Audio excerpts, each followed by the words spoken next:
Hello and welcome back. आप देख रहे हैं द स्पेशल लेसन। मैं मुकेश कुमार। आज से मैं आपके लिए जैक 10th बोर्ड एग्जाम जो होने वाला है फरवरी 2024 में, उसके लिए इंग्लिश का प्रैक्टिस करवा रहा हूं ताकि आप अपनी परीक्षा में अच्छा कर सके। आज मैं आपके लिए चैप्टर ग्रामर सेक्शन के अंतर्गत नॉन फाइनाइट का एक छोटा सा भाग जिसमें आता है correct form of the verb का प्रयोग करना, ये 2 नंबर का होता है, उसके बारे में मैं बात कर रहा हूं। आइए देखते हैं। पहला सेंटेंस है द ट्री इज इजी। अब यहां पर हमें क्या रखना है?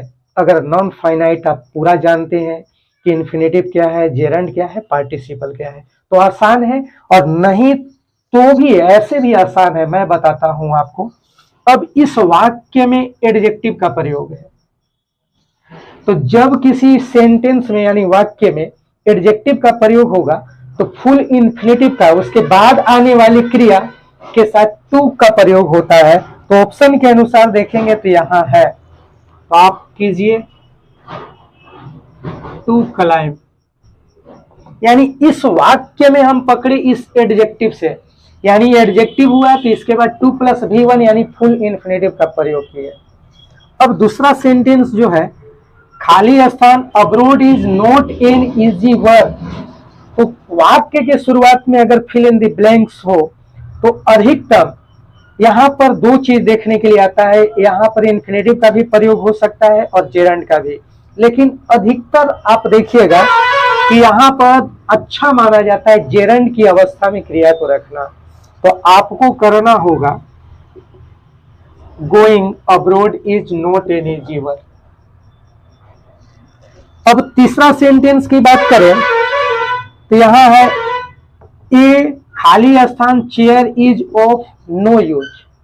तो यह पार्टिसिपल के कॉन्सेप्ट पर आधारित है, और पार्टिसिपल में भी पास्ट पार्टिसिपल यानी पास्ट पार्टिसिपल का पहचान होता है कि क्रिया के साथ आ हुआ, ई हुई, ए हुए लगा रहे, और जब वैसा वाक्य होता है तो उसको V3 के रूप में कन्वर्ट करते हैं, यानी past participle form of the verb का प्रयोग करते हैं। तो किस तरह की कुर्सी का कोई उपयोग नहीं होता है? तो वाजिब सी बात है कि इसमें खोया हुआ, तो खो गया तो कोई उसका मतलब नहीं है, जाना नहीं आएगा, क्लाइम नहीं आएगा, यानी ब्रोकन, यानी किस तरह का कुर्सी का कोई उपयोग नहीं होता, तो टूटा हुआ, तो यहां पर आएगा ब्रोकन, जिसका हिंदी में अर्थ हुआ टूटा हुआ। तो यह आपका पास्ट पार्टिसिपल के कॉन्सेप्ट पर है, तो V3 का हमने प्रयोग किया। अब चौथा सेंटेंस है सी फाउंड हर खाली स्थान पर्स। तो यह भी आपका पार्टिसिपल के कॉन्सेप्ट पर है, इसलिए आप इसको हिजे करके देख लें। सी फाउंड हर, वह पाई, तो क्या अपना खोया हुआ पर्स, तो लूज का तीसरा रूप लूस्ट होगा, यानी V3। तो आप अपनी तैयारी के लिए जो भी शीर्षक या टॉपिक पसंद करते हैं या कठिनाई महसूस करते हैं, कमेंट में चस्पा कर देंगे। मैं उसी का एक वीडियो आपको दूंगा जो आपकी तैयारी के लिए मदद करेगा।